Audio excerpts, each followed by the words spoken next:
السلام علیکم بچوں، آج ہم آپ کے لیے ایک جرمن زبان کی کہانی لے کے آئے ہیں۔ بچوں کے لیے اس کی ڈائریکٹ سیدھا اردو ترجمہ اس کا کر کے آپ کو سنائیں گے۔ تو کہانی ہے ڈے کلائنے بیر und das Meer۔ ایک وہ چھوٹا بھالو اور سمندر۔ صوفیہ ایک چھوٹی سی پیاری سی بچی تھی۔ اس کے پاس ایک بھالو تھا جو بہت پرانا تھا اور اس سے بہت محبت دی گئی تھی۔ صوفیہ کی والدہ کا بچپن میں ہی انتقال ہو گیا تھا۔ اس کو اس کے والد نے پال پوس کے بڑا کیا تھا۔ یہ بھالو اس کے سب سے پہلے نانا کے پاس تھا۔ نانا بڑے ہوئے، ان کی شادی ہوئی تو صوفیہ کی والدہ پیدا ہوئی۔ صوفیہ کی والدہ جب چھوٹی تھی ان کے پاس یہ بھالو ہوا کرتا تھا، اور پھر ایک دن صوفیہ کی والدہ بڑی ہوئیں، ان کی شادی ہوئی اور پھر صوفیہ پیدا ہوئی۔ تو یہ بھالو صوفیہ کو 3 نسلوں بعد ملا۔ اس کو بہت محبت تھی اور یہ اس کی والدہ کی نشانی تھی۔ وہ بھالو اس کا بہت خاص دوست تھا۔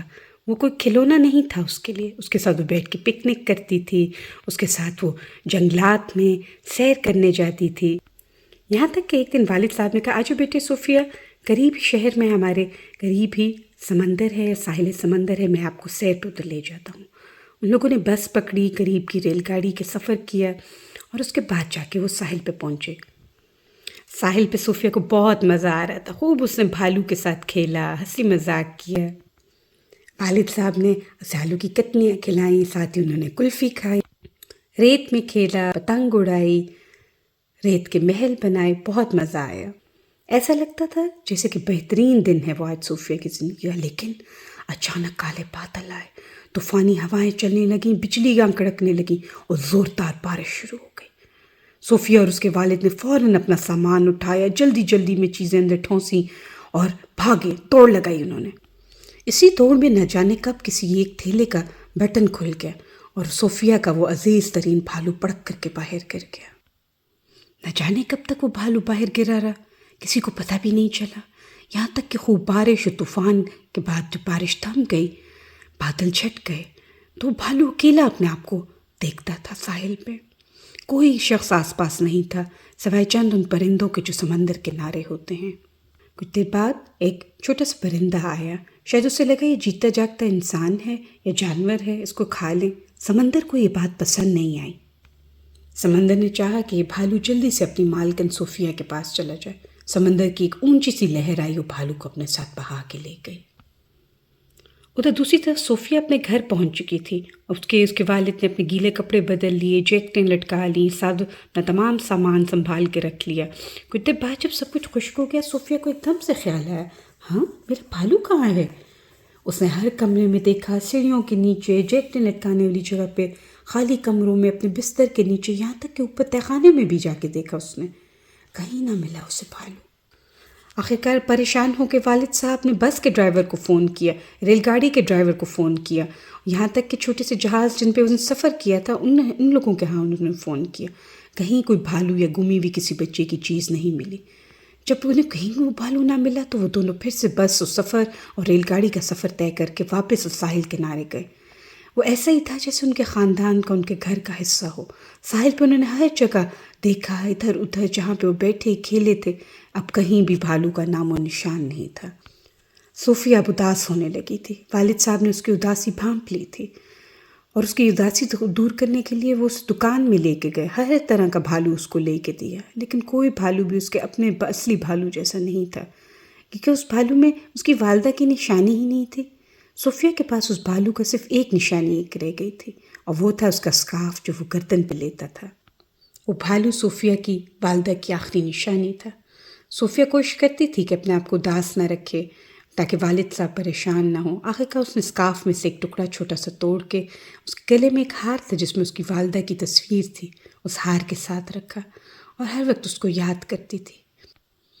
دوسری طرف وہ بھالو نہ جانے کتنے عرصے سے سفر کرتا رہا سمندر میں، یہاں تک کہ سمندر کا ہر جانور اس کی مدد کرتا تھا۔ ویل مچھلی ہو تو وہ اس کو آگے دھکیلتی تھی، مچھلیاں ہوں تو وہ دھکیلتی تھیں، ڈولفن، شارک، پانی کی لہریں، آکٹوپس، تمام جانور و حشرات اس کو دھکا دے کے آگے کرتے تھے تاکہ وہ جلدی سے ساحل پہ پہنچے اپنی مالکن کے پاس۔